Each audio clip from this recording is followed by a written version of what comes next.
Assalamualaikum warahmatullahi wabarakatuh. Alhamdulillahirabbil alamin wa bihi nasta'in wa ala umuri dunya waddin wa ala alihi washabihi ajmain amma ba'du. Alhamdulillahirabbil alamin, kami dari kelompok 7 yang beratas nama Manarul Hidayat, Maulid Syahidah dan Mondua Wali akan menjelaskan tentang 5 kaidah cabang dalam mata kuliah Qawaid Fiqhiyah.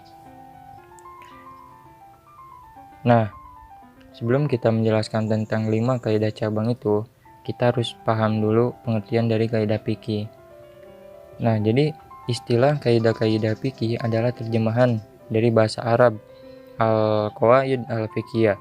Al-qawaid itu pun merupakan bentuk jamak nih dari kata al-qaidah yang secara kebahasannya itu berartinya tuh dasar, pokok, aturan ataupun patokan umum. Jadi dia menjadi patokan umum karena dia menjadi dasar kayak itu. Nah, pengertian ini pun sejalan dengan Al-Asbihani yang mengatakan nih bahwa qaidah itu secara kebahasaan berasal dari ataupun berarti pondasi ataupun dasar kayak itu. Nah, adapun kata al-qawaid itu dalam Al-Qur'an ditemukan dalam surat An-Nahl ayat 26 yang berarti tiang, dasar atau pondasi yang menopang suatu bangunan gitu. Jadi dia tuh ada pondasinya, ada tiangnya. Kalau misalkan dalam bangunan gitu dicontohinnya. Nah, terus adapun sedangkan kata al-fiqih berasal dari kata al-fiqih. Ya semua tahulah kalau misalkan yang berarti kalau misalkan fikih itu ya berarti paham atau pemahaman yang mendalam. Al-faham al-aqniq gitu. Yang dibubuhi ya an-nisbah yang menunjukkan penjelasan atau pemangsaan atau pengkategorian. Nah, dengan demikian secara bahasa kaidah fikih adalah dasar-dasar aturan-aturan atau patokan yang bersifat umum mengenai jenis-jenis atau masalah yang masuk dalam kategori fikih. Al-Imam Al-Qurafi menjelaskan dalam kitabnya yaitu Az-Zahirah yang berbunyi kullu fiqhin la bihorraj alal qawaid falaisa bisyai'in.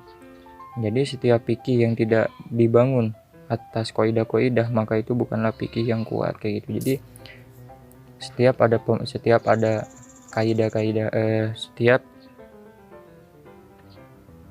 fikih yang tidak mempunyai kaidah itu tuh fikihnya enggak kuat kayak gitu. Jadi pastilah setiap hukum, setiap fikih yang keluar pasti itu ada kaidahnya kayak gitu.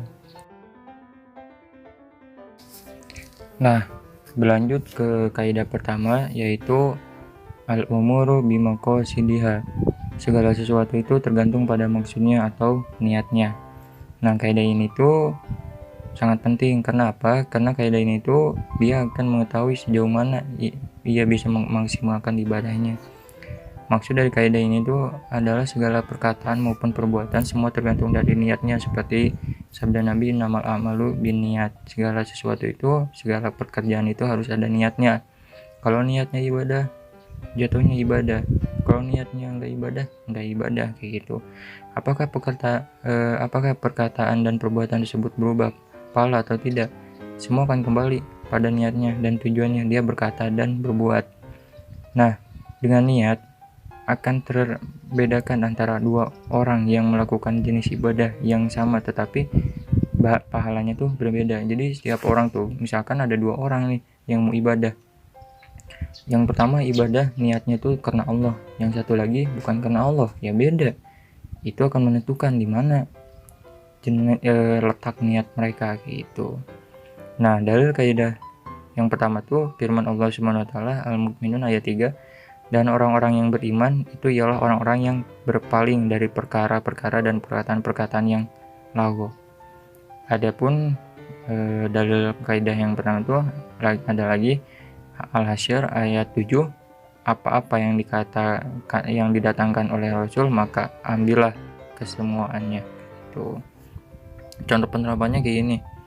Orang berwasiat memberikan hartanya kepada anak-anaknya padahal ia sudah tidak mempunyai anak lagi kecuali cucu-cucunya, maka harta harus diberikan kepada cucu-cucunya kayak gitu diniatin. Terus maksudnya kayak gitu. Terus yang kedua, kalau seseorang berkata kepada istrinya, jika kamu memasuki rumah ini kamu tertalak, maka talak itu tidak berlaku sebelum istrinya memasuki rumah, sebagai memelihara lapasnya dari abaikan kayak gitu. Jadi kaidah yang pertama tuh nggak jauh sama hadis Nabi yang menjelaskan tentang innamal amalu binniyat, bahwa semua namanya pekerjaan ataupun perbuatan itu harus dengan niatnya mau kayak gimana, mau ibadah apa enggak, ibadah karena Allah apa bukan, kayak gitu. Itu kaidah yang pertama. Lanjut ke kaidah yang kedua. Baiklah teman-teman, sekarang kita masuk ke kaidah yang kedua. Ada salah satu kaidah mengatakan yang artinya rela terhadap sesuatu adalah juga rela terhadap apa yang timbul dari sesuatu itu. Contoh penerapan dalam kehidupan sehari-hari bisa kita ambil contoh, yaitu seseorang hendak membeli barang yang sudah cacat. Dia harus rela terhadap semua keadaan akibat dari cacat itu. Misalnya, cacatnya berkembang lebih besar. Demikian pula ketika kita membeli binatang yang sakit secara sengaja. Kita harus menerima semua yang terjadi dari sakitnya binatang tersebut. Penerapan yang kedua yaitu orang yang mengizinkan adanya sarana kemaksiatan, maka sama saja dengan mengizinkan adanya maksiat. Penerapan yang ketiga, dalam penggadaian hewan ternak seperti sapi, jika setelah transaksi gadai berlangsung, pihak penggadai memanfaatkan sapi tersebut untuk membajak sawah atas seizin penerima gadai. Lalu sapi tersebut mati karena digunakan bekerja, maka transaksi menjadi batal dan pihak penggadai tidak harus membayar ganti rugi karena ia telah mendapatkan izin dari penerima gadai. Jadi kesimpulan yang bisa kita ambil dari kaidah kedua ini yaitu apabila seseorang telah rela dan menerima sesuatu, maka ia harus menerima segala rentetan persoalan akibat dari sesuatu yang telah diterima, yang berarti menerima segala risiko akibat penerimaannya. Baiklah teman-teman, sekarang kita masuk ke kaidah yang ketiga. Ada salah satu kaidah mengatakan yang artinya yang timbul dari sesuatu yang telah diizinkan tidak ada pengaruh baginya. Jadi kaidah yang ketiga ini itu hampir sama dengan kaidah yang kedua.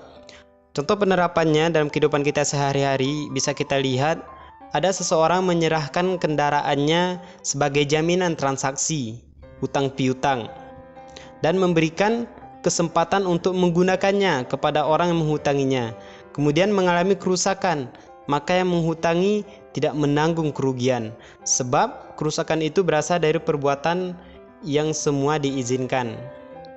Jadi contoh yang kaidah yang ketiga ini itu sama-sama telah sepakat gitu.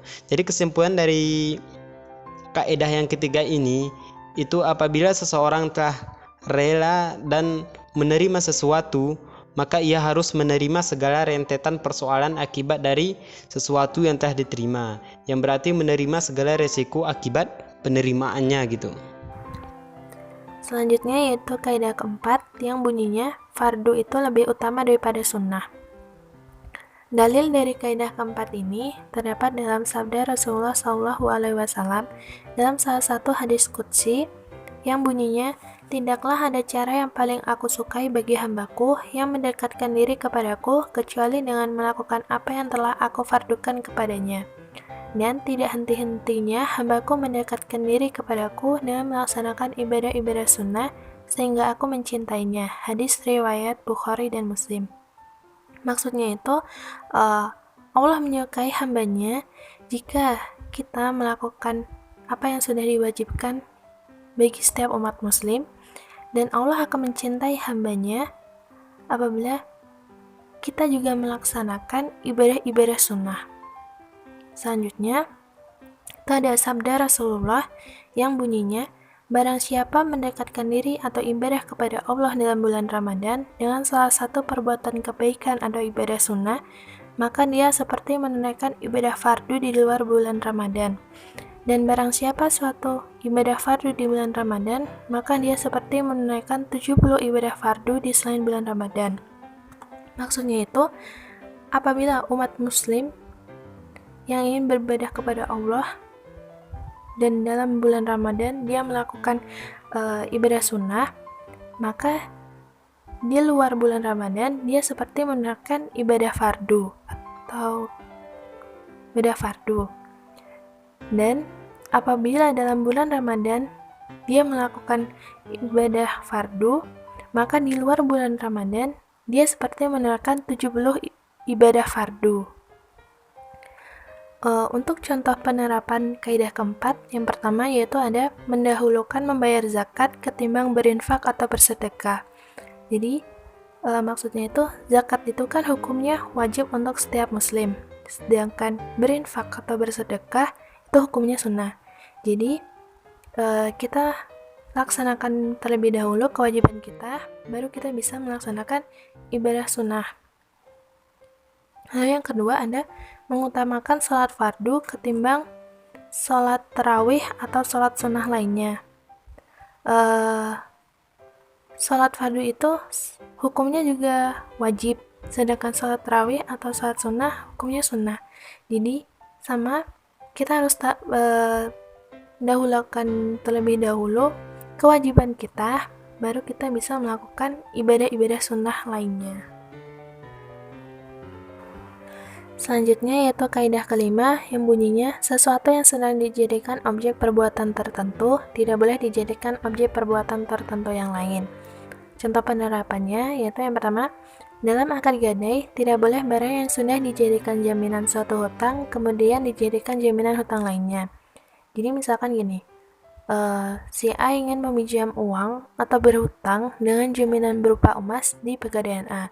Nah, emas yang sudah dijadikan jaminan hutang itu tidak boleh dijadikan jaminan hutang lagi ke tempat lain, karena kan dia sudah menjadikan emas tersebut sebagai jaminan hutang di Pegadaian A. Lalu untuk contoh yang kedua, orang yang telah mengadakan kontrak dengan suatu perusahaan tidak boleh melakukan kontrak yang sama dengan perusahaan lainnya. Jadi misalkan si A sudah mengadakan kontrak di perusahaan B, jadi kan si A sudah tergabung dalam perusahaan B tersebut. Jadi si A tidak boleh mengadakan kontrak yang lainnya dengan perusahaan lain gitu.